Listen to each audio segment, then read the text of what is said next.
one? Whichever one carries Jameson. She was looking for Leonard. Leonard was the degenerate bar manager who squandered most of his admin time before the bar was open, carrying on affairs with his waitresses. I told her Leonard wasn't there.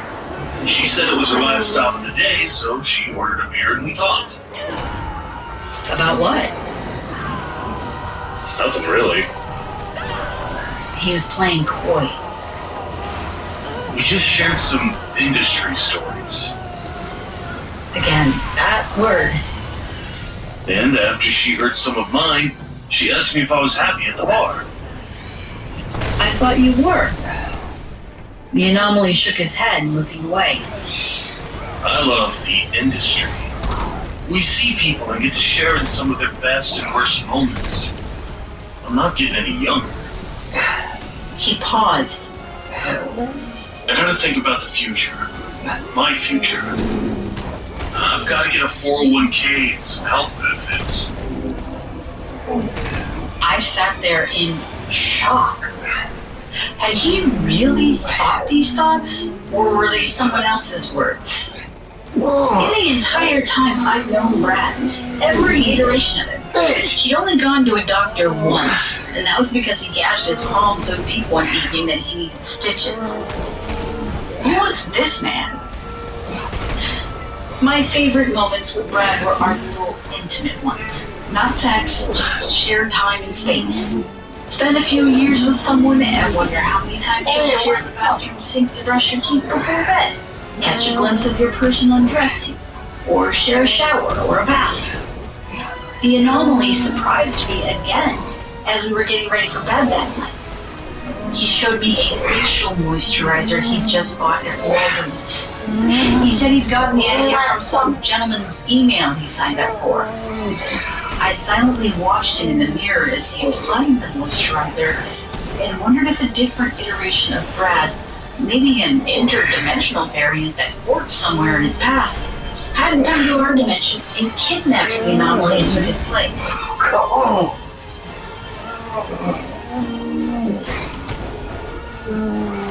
When Brad 5.0, aka Brad the Moisturized, or he of the moisturized skin and upward career mobility, manifested, I knew we wouldn't be together much longer.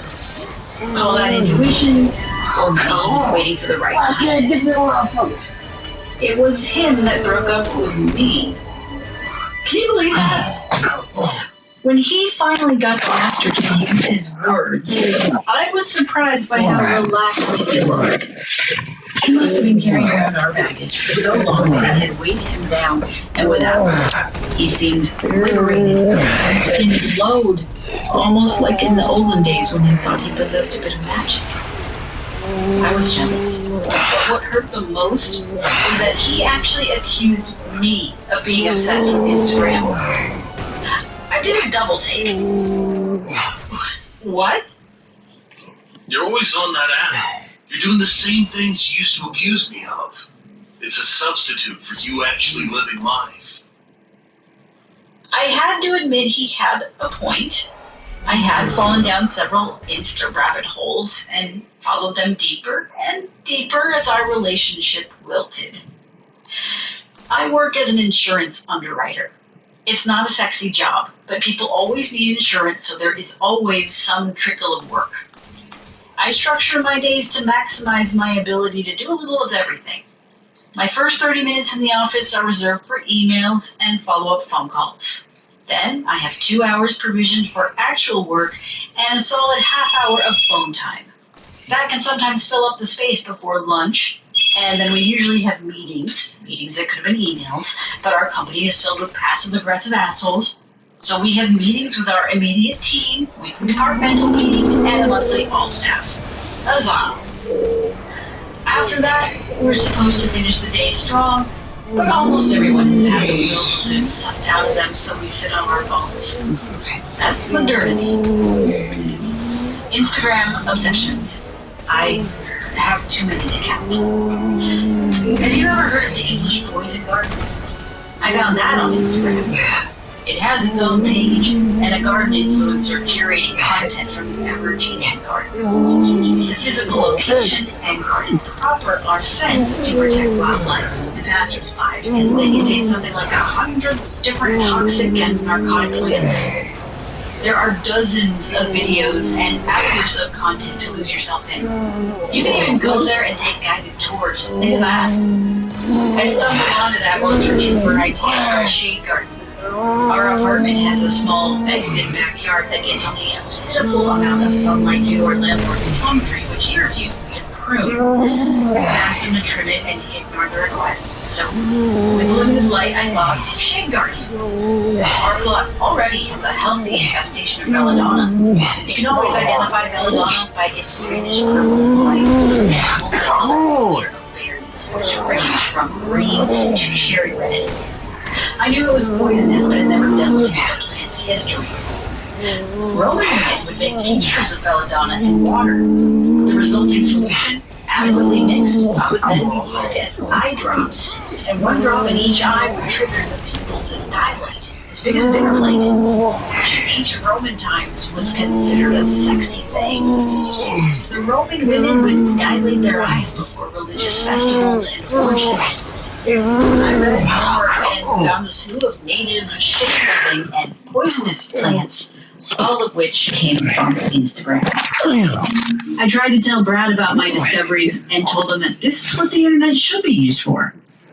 This was near the end of our relationship. It's always hard to see the end from the inside, but an outside observer probably would have seen two people going through the motions.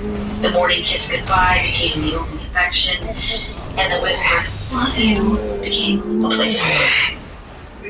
Both of us were distracted.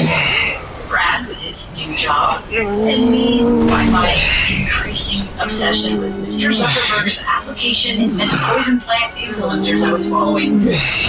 I played around with a garden planning app, made sketches of plant arrangements, and started buying plants. I bought leafy sponge, milkweed, wild parsnip, water hemlock, poison ivy, and ground ivy. And when my packages started to arrive, some were labeled poisonous, and Brad said to me, "You're obsessed."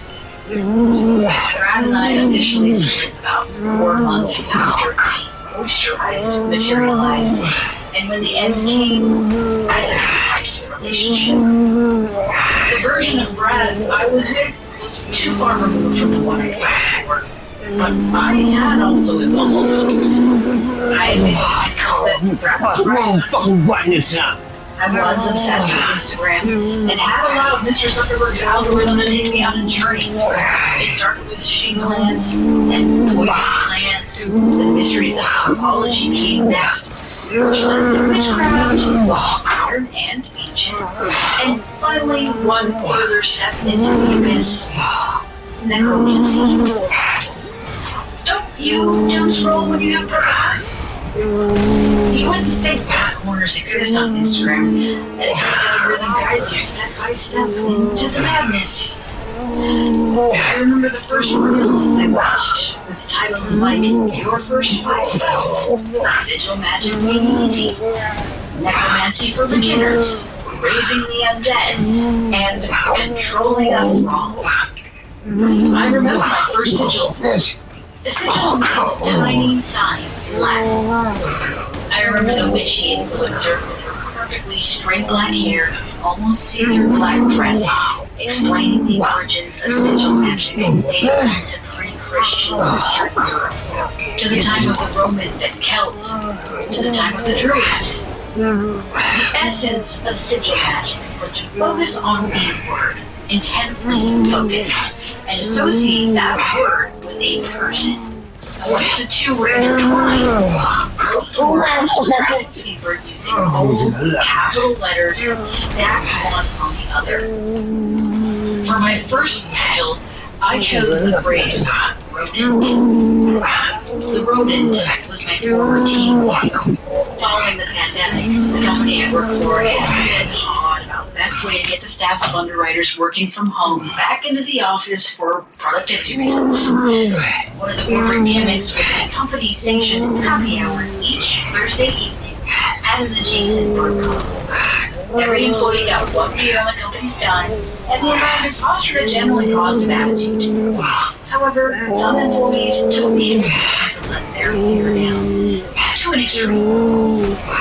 One night, while Brad and I were still stitched together with old threads, I went to one of the Thursday night happy hours and had beers. Bitch! The rest of the team was overindulging because they'd all finished their early financials. I was the last one still working on my numbers, and I would take the work home that night almost as a distraction from engaging with Brad. I made an excuse to leave and return to the office, and the rodent followed me back. Empty, so immediately Come on! we shared How the fuck I can't get this shit? reports, counted my things. I had gone to our coffee room to grab my printouts when the rodent showed up.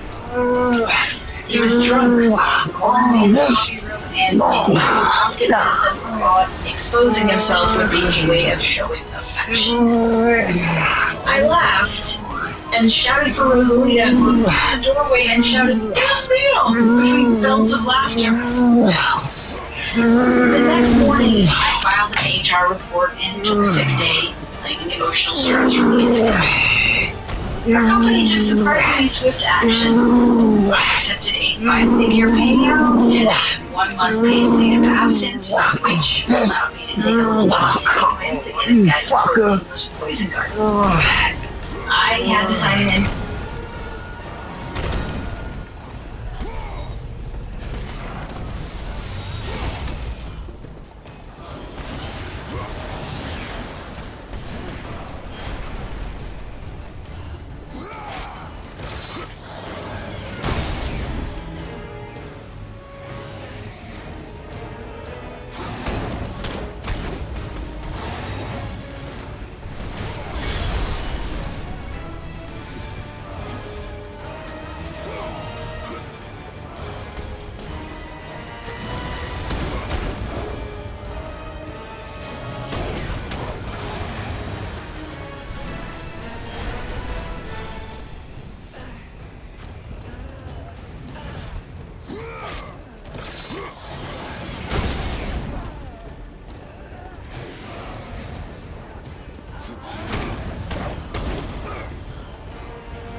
Challenge me, mortal?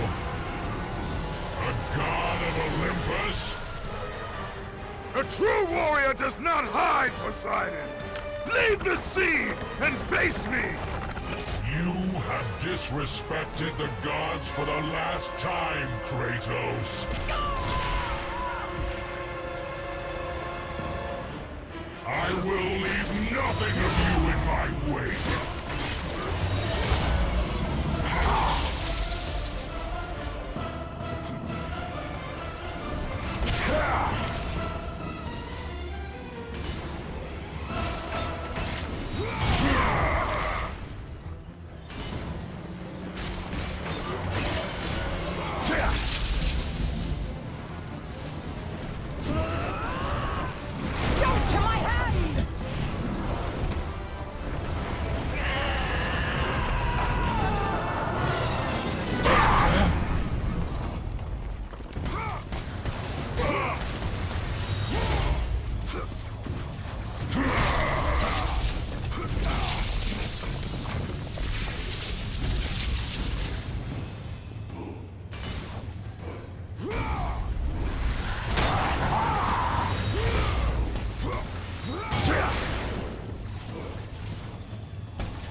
For the greatness of Olympus!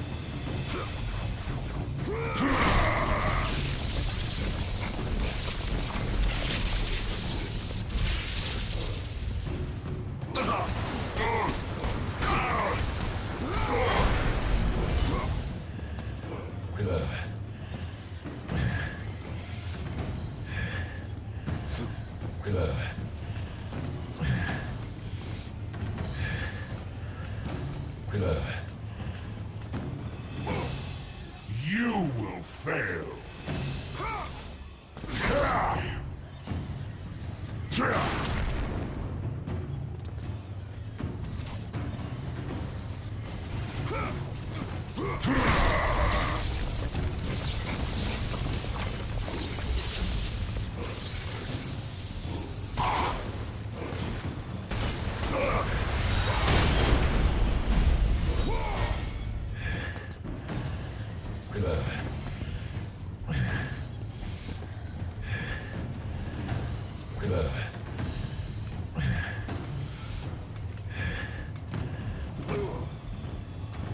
For the glory of the gods!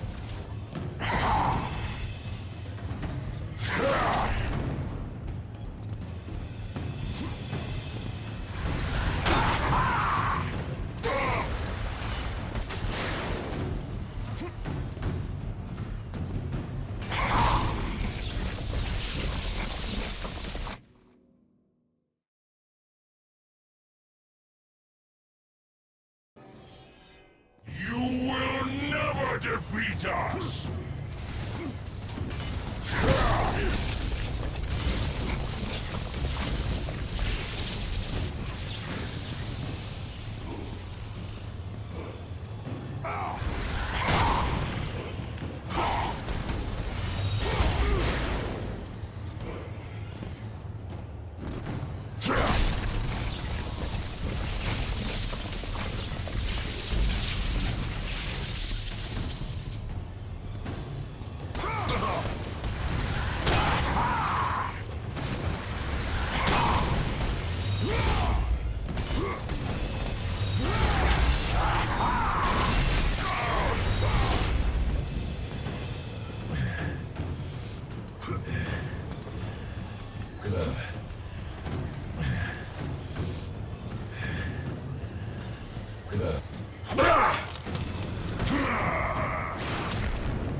For the greatness of Olympus!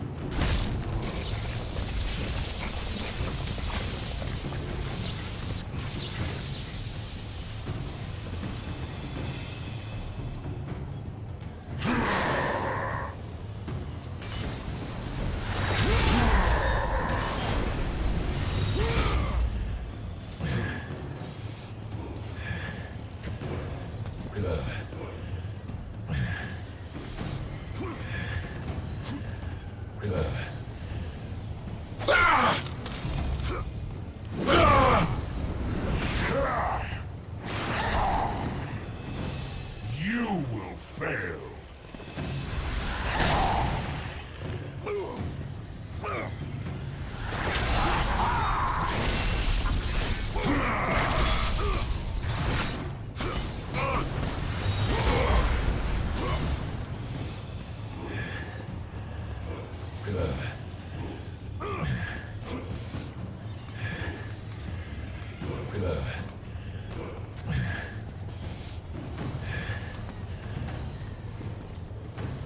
For the glory of the gods!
For the greatness of Olympus!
Zeus should have kept you where you belong. No matter how many gods fall, there will always be another to stand against you.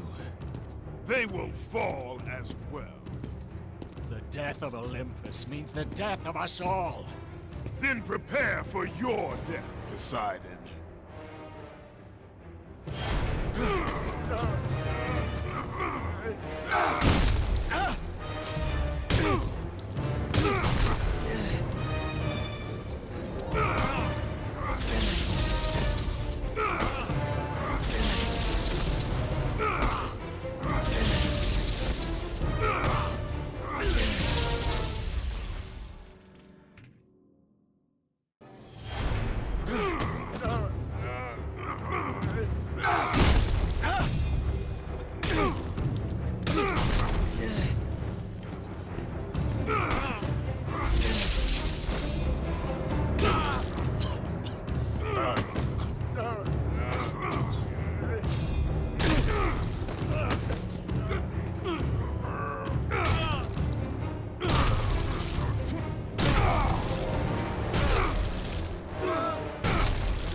Kratos, the death of Zeus is within our reach. Climb to my hand.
What will you do, Father?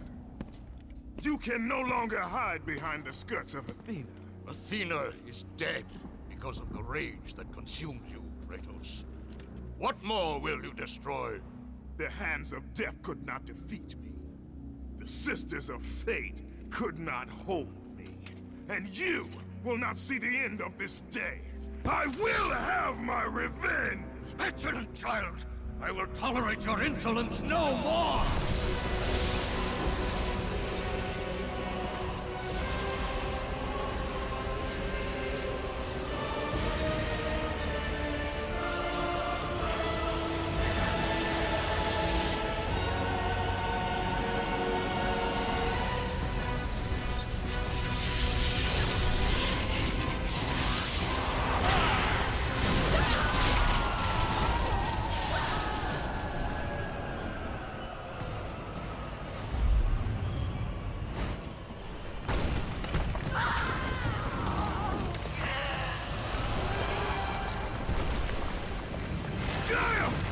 I can hold on no longer! If If I help you, we will both fall.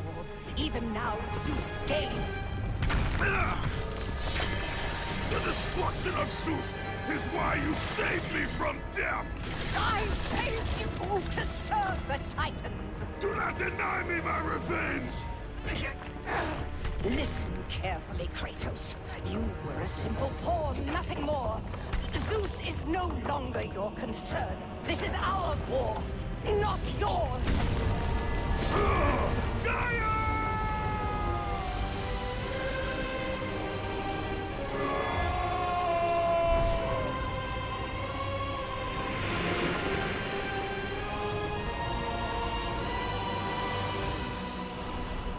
I have lived as a warrior. I have died as a god. Having suffered the ultimate sacrifice, I have been denied release. I will defeat Olympus. I will have my revenge.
We are not finished, Zeus. The gates of Hades have never held me. Death cannot hold those with purpose, Kratos. Athena, I have missed you, Spartan. I don't... My sacrifice to save Zeus has brought me to a higher existence. You still appear to be an Olympian. Appearances can be deceiving, Kratos. So can the children of Olympus. Perhaps. But remember, my death came by your blade. My blade was meant for Zeus. Be quick with your